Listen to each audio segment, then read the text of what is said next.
अब हम पढ़ते हैं लेंसों का, पतले लेंसों का संयोजन।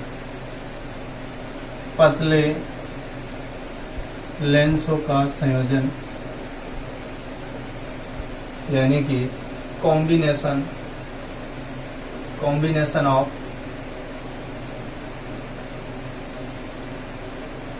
लेंस। कॉम्बिनेशन ऑफ लेंस, पतले लेंसों का संयोजन। मान लेते हैं कि हमारे पास में दो पतले लेंस हैं, L1 और L2। L1 की जो फोकस दूरी है वो है f1, L2 की फोकस दूरी है f2। इन दोनों को संयोजित किया गया है। इस जगह पे इन दोनों को मान लेते हैं कि इस प्रकार से संयोजित किया गया है। और किस प्रकार के हैं? उत्तल लेंस मान लेते हैं। क्या मान लेते हैं? दोनों ही क्या है? उत्तल लेंस है। दो उत्तल लेंसों को क्या किया गया है? संयोजित किया गया है। और इनको बिंदु दोनों को पास पास में रखा हुआ है। ये L1 है और ये L2 है। यहाँ पे कोई वस्तु है ऊपर, और इस वस्तु का जो प्रतिबिंब है वो यहाँ पे बना हुआ है I। अब अगर हम यहाँ से किरण प्रकाश के रूप में देखें तो यहाँ से प्रकाश किरण जाएगी तो उसका क्या हो जाएगा? ये क्या हो जाएगी? मुड़ जाएगी, अपवर्तन होगा।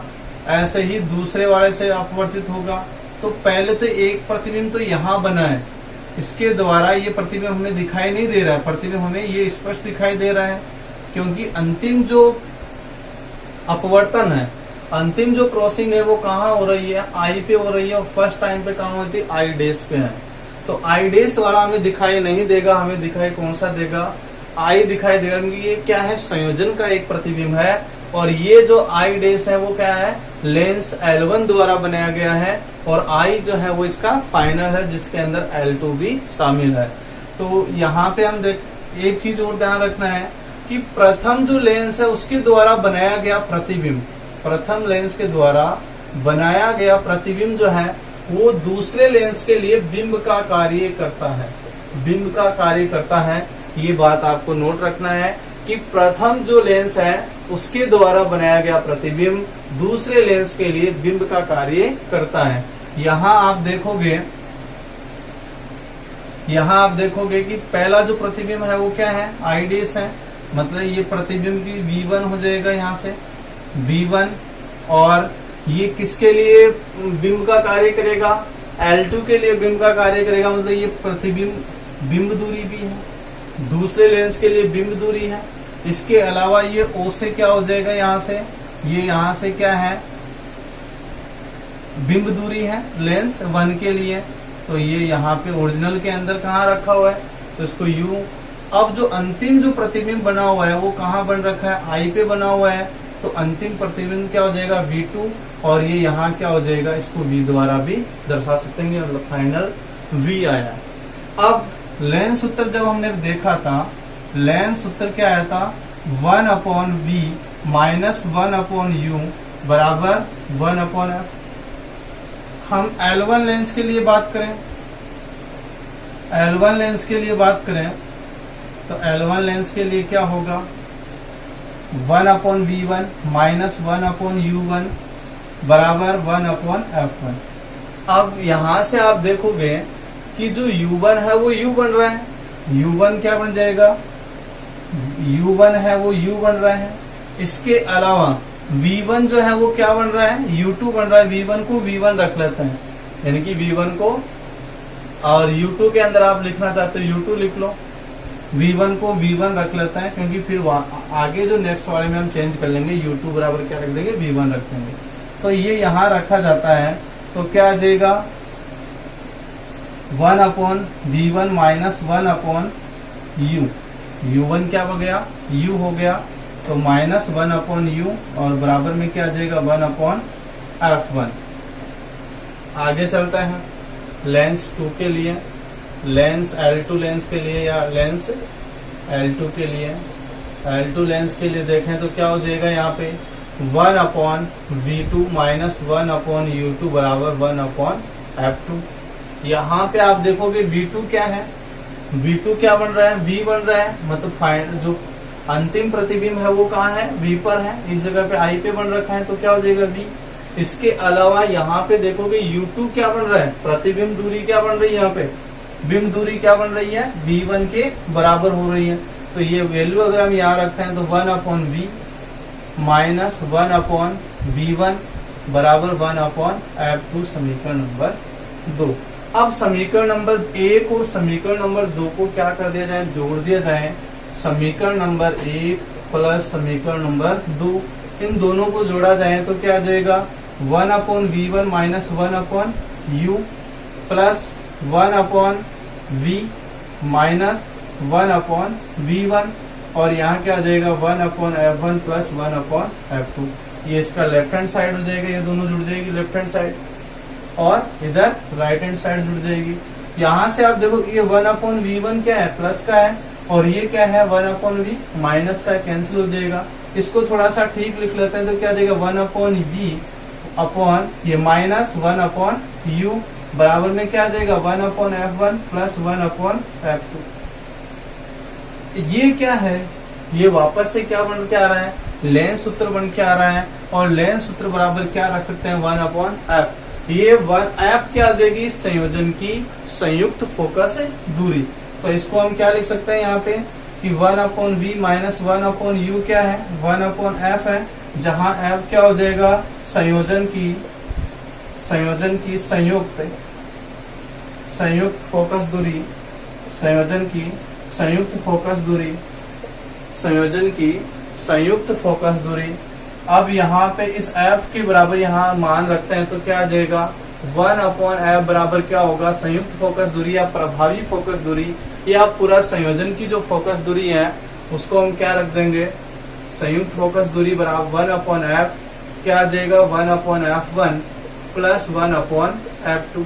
ये कब आया, जब दो लेंस लिए हैं, यदि यहाँ क्या हो n लेंस हो, मतलब L1, L2, L3 ऐसे n लेंस हो, चाहे 10 लेंस जोड़े, चाहे 20 लेंस जोड़े, चाहे 30 लेंस जोड़े, उस टाइम पे संयोजन का सूत्र क्या हो जाएगा, संयोजन की फोकस दूरी क्या आ जाएगी 1/f बराबर 1/f1 plus 1/f2 plus 1/f3 and so on plus 1/fn, जहां f1, f2, f3 and so on. f1 क्या है, लेंसों की फोकस दूरी है। अब प्रथम लेंस की फोकस दूरी, द्वितीय लेंस की फोकस दूरी, तृतीय लेंस की फोकस दूरी और ये क्या हो जाएगा अंतिम जो लेंस है उसकी फोकस दूरी। अब यहाँ पे एक चीज और देखनी है आपको कि शक्ति के लिए हमने इससे जस्ट पहले शक्ति के बारे में हम पढ़े थे कि शक्ति का जो फॉर्मूला है वो क्या होता है, P बराबर, शक्ति का फॉर्मूला जो है वो P बराबर 1/f। अगर लेंस L1 के लिए बात करें तो क्या हो जाएगा P1 1/f, ऐसे L2 की बात करें तो क्या हो जाएगा P2 1/f2, ऐसे एंड सो ऑन। Pn के लिए बात करें, P3 की ओर कर लेते हैं बीच में तो 1/f3, ऐसे एंड सो ऑन क्या हो जाएगा Pn, मतलब अंतिम जो लेंस है उसकी क्षमता क्या आ जाएगी 1/fn। ये यहाँ रख दिया जाए तो क्या हो जाएगा, और ये 1/f क्या हो जाएगा संयुक्त क्षमता यानी कि शक्ति, या ऐसे कहें कि संयोजन की संयुक्त क्षमता है। तो यहाँ पे P बराबर क्या हो जाएगा P1 plus P2 plus P3 plus and so on plus Pn। अब ये P1, P2, P3 हमने ऐसे रखे हैं कि सभी लेंस क्या है एक जैसे प्रकृति के हैं, मतलब उत्तल लेंस के लिए हमने देखा अगर यहाँ पे अवतल होता तो ये लेंस की क्षमता क्या हो जाती, माइनस इनमें से क्या हो जाता कॉमन आ जाता और ऐसे सभी के सभी जुड़ जाते हैं। यानी कि अगर ये प्लस में है, उत्तल लेंस जुड़े हुए हैं सभी के सभी, तो क्या हो जाएगा प्लस में आएगा। अभी जस्ट इससे पहले हमने पढ़ा था कि उत्तल लेंस की फोकस दूरी क्या होती है, प्लस की होती है, इसीलिए उसकी क्षमता भी क्या होगी प्लस की होगी। और अगर अवतल जुड़े हुए हैं तो क्या होगी माइनस में होगी, यहाँ पे माइनस चिन्ह आ जाएगा, माइनस चिन्ह लगाया जाएगा। तो ऐसे कह सकते हैं कि ये तो अलग अलग हुआ कि जब केवल ही उत्तल लेंस संयोजित किए हुए हो और केवल ही अवतल लेंस, तो दोनों को मिक्स भी तो कर सकते हैं, एक उत्तल लगाया जाए एक अवतल लगाया जाए, या दो अवतल एक उत्तल, ऐसे किसी भी प्रकार का अगर कॉम्बिनेशन किया जाए तो उसके लिए जो संयुक्त ये क्षमता है या संयुक्त शक्ति है लेंस की, उसको हम कैसे रखेंगे। अगर P1 प्लस, ये डिपेंड करेगा प्लस किसके लिए आएगा, उत्तल लेंस के लिए और माइनस किसके लिए आएगा, अवतल लेंस के लिए आएगा।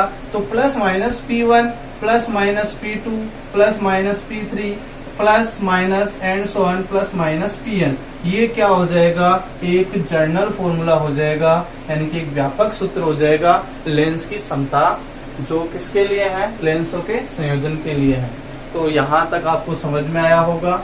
अब बात करते हैं हम इनके आवर्धनों की, कि आवर्धन जो है, अगर आवर्धन की बात करें, रेखीय आवर्धन, ये रेखीय आवर्धन मान लेते हैं कि L1 का जो लेंस फर्स्ट है, पहला जो लेंस है उसका रेखीय आवर्धन M1 है, दूसरा जो लेंस है L2 उसका आवर्धन M2 है, और तीसरा लेंस जो है उसका आवर्धन क्या हो जाएगा, M3 है, एंड सो ऑन N बराबर क्या हो जाएगा, M1। अब एक चीज और ध्यान रखना है कि रेखीय आवर्धन जो है वो क्या होता है, V/U होता है। पहले मैं दो लेंसों के लिए लेता हूँ, दो लेंसों की बात करता हूँ, तो दो लेंसों के लिए पहले L1 के लिए बात करें तो L1 के लिए क्या हो जाएगा, M1 V1/U1, ये समीकरण नंबर 1 हो जाएगा।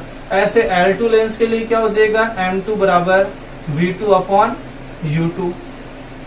अब इन दोनों को अगर गुणा कर दिया जाए, M1 गुणा M2, तो यहां से क्या आ जाएगा, V1/U1 गुणा V2/U2। यहां से हम क्या रख सकते हैं कि U1 जो है वो क्या होता है, U1 जो है वो U होगा, और जब यहाँ पे हमने देखा था कि यहाँ I डैश था, ये क्या था, इसका प्रतिबिंब था, मतलब V1 था, जो U2 दूसरे लेंस के लिए क्या करेगा, बिंब का कार्य करेगा, इसलिए बिंब दूरी है U2, और ये क्या हो जाएगा I, ये अंतिम प्रतिबिंब था, मतलब V2 था V, जो दूसरे लेंस द्वारा बनाया हुआ था। तो U1 को U रख सकते हैं, V2 को V रख सकते हैं, और V1 को क्या रख सकते हैं हम, V1 को U2 रख दो, या फिर U2 को V1 रख दो, एक ही बात है। लेकिन दोनों को एक साथ रिप्लेस करोगे तो आप काट नहीं पाओगे, उनको कैंसिल नहीं कर पाओगे। तो यहाँ से ये वैल्यू जब हम रखेंगे तो M1 गुणा M2 बराबर क्या हो जाएगा, V1 की जगह हमने क्या रखा, V1 ही रखेंगे, U1 को भी U1 रख रहे हैं, या U1 की जगह क्या रखेंगे, U। ये क्या आ जाएगा, बिंब दूरी की वस्तु प्रथम लेंस से कितने दूर रखी हुई है, तो बिंब दूरी आ जाएगी। V2 की जगह क्या रखेंगे, V2 बराबर V, जो अंतिम जो प्रतिबिंब दूरी है, तो ये क्या आ जाएगा, U2 क्या आ जाएगा, V1, तो V1 से V1 कैंसिल हो जाएगा, तो क्या आ गया, वापस से V/U आ गया। मतलब क्या हुआ, इससे क्या मतलब समझे कि जो संयोजन के अंदर जो लेंस काम में लिए गए हैं, उन सभी लेंसों के रेखीय आवर्धनों का गुणनफल, उन सभी लेंसों के रेखीय आवर्धनों का गुणनफल संयोजन के प्रभावी आवर्धन के बराबर होता है। और प्रभावी आवर्धन क्या मान लेता है, M। अब जितने भी जुड़े हैं उनको गुणा करते जाओ, तो ये आप क्या, एक आवर्धन का फॉर्मूला आ जाएगा। अब बात करते हैं, मैंने इस बीच में मैंने बताया कि ये संयोजन क्यों करते हैं।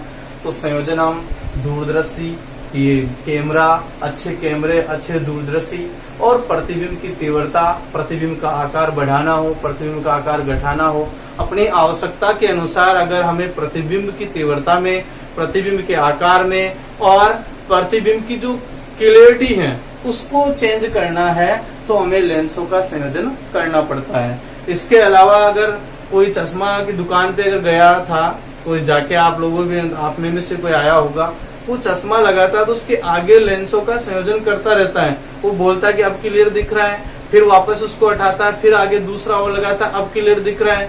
तो हमसे पूरी चीज वो पूछ के फिर वो सभी जो लेंस लगाए हुए हैं उन लेंसों की कुल क्या ज्ञात करता है, क्षमता ज्ञात करता है कि टोटल क्या आ रही है। जब वो टोटल चेक करता है, मान लो कि ये आ गया 1.75 आ गया प्लस में, तो इसका मतलब क्या हुआ, उसको 1.75 डायोप्टर का, यानी कि इतनी क्षमता का क्या बनाना पड़ेगा, एक उत्तल लेंस बनाना पड़ेगा। फिर उत्तल लेंस क्या उसके चश्मा के अंदर लगा दिया जाता है, उससे बिल्कुल स्पष्ट दिखाई देता है। ठीक है, यहाँ तक आप आराम से पढ़ें, इस वीडियो को देखें और अच्छा सा एक नोट्स तैयार करें और लगे रहो पढ़ाई के अंदर। जय हिंद।